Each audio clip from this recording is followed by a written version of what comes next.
Imagine you buy a huge bag of chips. The bag looks full. It feels important. It makes a dramatic sound when you open it. And then inside, there are 7 sad chips and enough air to preserve a small civilization. Today we call that annoying. But your brain may call it something much older. It may call it a broken promise.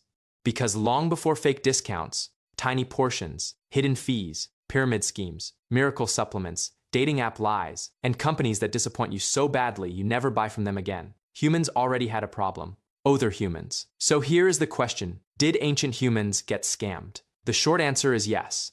Not with credit cards, not with pop-up ads, not with a free trial that quietly becomes a monthly payment, but with food, favors, tools, status, mating, stories, sickness, promises, and trust. If there was something valuable, there was probably a way to fake it. And if there was a way to fake it, someone probably tried.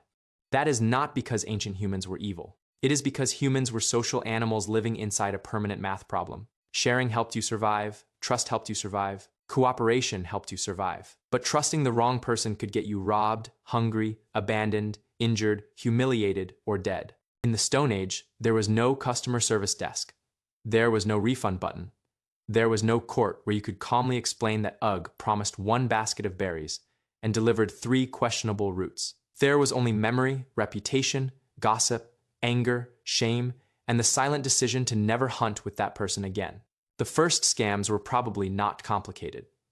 They were small. A person says they found only a few berries while their stomach is suspiciously round. Someone promises to share meat later, then becomes very busy when later arrives. Someone borrows a sharp flake and returns a dull one. Someone claims they were too sick to gather food, but somehow had enough energy to flirt by the river. Someone points toward a bad patch of nuts while quietly keeping the good patch secret. Someone acts brave near the fire, but disappears when danger gets close. None of these required money. They required something more basic. They required one person to benefit from another person's belief. That is the heart of a scam. A scam is not just stealing. Stealing says, "I took this." A scam says, "You chose to give it to me because I made the world look different from what it was." Ancient life was full of chances for that. Think about exchange. One person has a useful stone tool. Another has honey, shells, pigment, hide information, or access to a distant group. A simple trade sounds easy. But how do you know the tool will not break after one use? How do you know the honey was not watered down with crushed fruit? How do you know the person really knows the path to the river? How do you know the shell necklace actually came from far away and was not picked up near camp yesterday by someone with excellent confidence? Every exchange carried a question. Can I trust what this person is showing me? That question is ancient. Researchers studying human cooperation have argued that social exchange cannot work for long unless people can notice cheaters. If one person keeps taking benefits and never pays the cost, cooperation collapses. So human minds became very interested in unfair deals. We may forget a random rule, but we are strangely good at remembering who took the meat and did not help with the hunt. We remember the person who borrowed. We remember the person who vanished. We remember the person who always has an excuse. Ancient humans did not need spreadsheets. They had faces. They had names. They had stories. And around the fire, stories could become social technology. Among modern hunter-gatherers, firelight conversations are not only about practical survival. They can also carry memories, jokes, warnings, moral lessons, and gossip. That matters, because gossip is not just entertainment. Gossip is a village-sized fraud detection system. If one person cheats you privately, the damage is limited. If everyone hears about it, the cheater has a problem. Suddenly, nobody wants to share with them. Nobody wants to travel with them. Nobody wants them near their food, tools, children, or future plans. In a small group, reputation was not a brand. Reputation was survival equipment. That is why a Stone Age scammer had a strange problem. They could gain something today and lose the group tomorrow. A modern scammer might disappear into another city or hide behind a company name. An ancient scammer had to keep waking up beside the same angry people. That did not make deception impossible. It made deception careful. Best ancient scams were probably subtle enough to be denied. I did not hide the berries. I thought the tool was still sharp.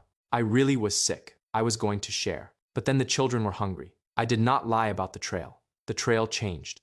This is where ancient scams become interesting, because the line between bad luck and cheating was often blurry. Maybe someone really was sick. Maybe the tool really did break by accident. Maybe the hunter really did search all day and find nothing. Maybe the promise was honest when it was made, and impossible later. Human groups had to solve that problem without documents, cameras, receipts, or written contracts. So they watched patterns. One excuse might be forgiven. 10 excuses became a personality. One failed promise might be weather. Many failed promises became reputation. This is probably one reason humans care so much about consistency. We are not only asking, what did you do? We are asking, what kind of person are you? Even bodies could be part of the scam. In many social animals, signals matter.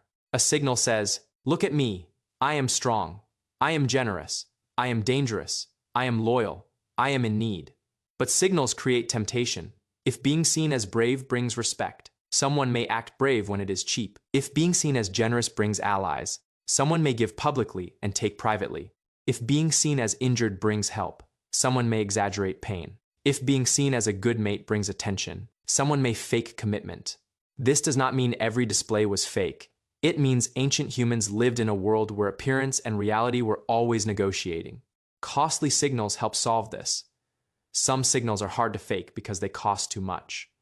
Sharing meat when you are hungry costs something. Walking into danger costs something. Taking care of another person's child costs something. Showing up every day when work is boring costs something. That is why actions mattered more than speeches. A person could say, trust me. But the group wanted to know what trust had cost them. Food sharing was one of the biggest arenas for this. Large hunted animals could not always be hidden, stored, or defended easily. In many foraging societies, meat sharing is not just kindness. It is a system for smoothing out risk. Today you get lucky, tomorrow I get lucky. Together we survive the days when nobody gets lucky but risk. Sharing creates room for free riders. What about the person who eats when others succeed but never helps when it is their turn? What about the person who praises sharing but always contributes the smallest piece? What about the person who suddenly becomes invisible whenever there's hard work? That person is not selling fake luxury watches, but they are extracting value from trust. They are living off the cooperation of others while pretending to belong to the system that feeds them. That is one of humanity's oldest scams, and ancient people were not naive about it. Small-scale societies often use teasing, ridicule, criticism, avoidance, anger, public discussion, and in extreme cases, expulsion to control people who take too much or dominate too hard. No police, no paperwork. Just everyone. Noticing, everyone, talking. Everyone adjusting the invisible price of your reputation. There were also romantic scams. That sounds modern, but it is not. Mating has always involved information problems. Is this person healthy? Will they stay? Will they help? Are they already attached to someone else? Are they exaggerating their skill, courage, generosity, or loyalty? Human courtship is full of signals because the stakes are high. A bad choice could mean jealousy, conflict, abandoned children, lost alliances, or violence. So people watched not only beauty or strength, but behavior over time. Who shares when nobody is watching? Who lies when the lie is easy? Who treats weaker people badly? Who disappears after getting what they want? The ancient dating profile was not a screen. It was the camp. Everyone could see your reviews. There were spiritual and story-based scams too, though we have to be careful here. Prehistoric beliefs are difficult to reconstruct. But humans everywhere create stories about luck, danger, healing, death, spirits, rules, and invisible causes. Stories can bind a group together.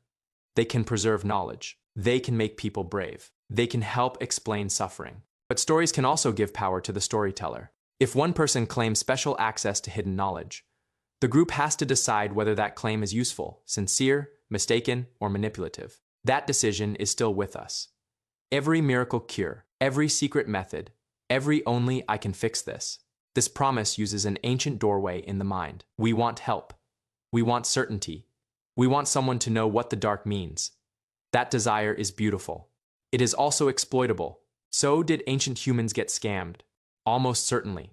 But the deeper answer is that ancient humans also built anti-scam technology into ordinary social life. Memory was a receipt. Gossip was a review system. Shame was a penalty. Generosity was a signal. Repeated cooperation was a background check. And exile was the refund nobody wanted to receive. This is why modern scams feel so personally insulting. When a company hides fees, when packaging lies with empty space, When someone promises loyalty and vanishes, when a fake expert sells certainty, your anger is not only modern consumer frustration, it is an old alarm. It is the part of you that evolved in a world where trust was food, warmth, medicine, childcare, protection, and a place by the fire. We did not evolve to read terms and conditions. We evolved to read faces. We evolved to remember who helped. We evolved to notice who took. And somewhere deep inside, every scam still feels like the same ancient danger. Someone is standing near the fire, smiling, and asking you to believe them.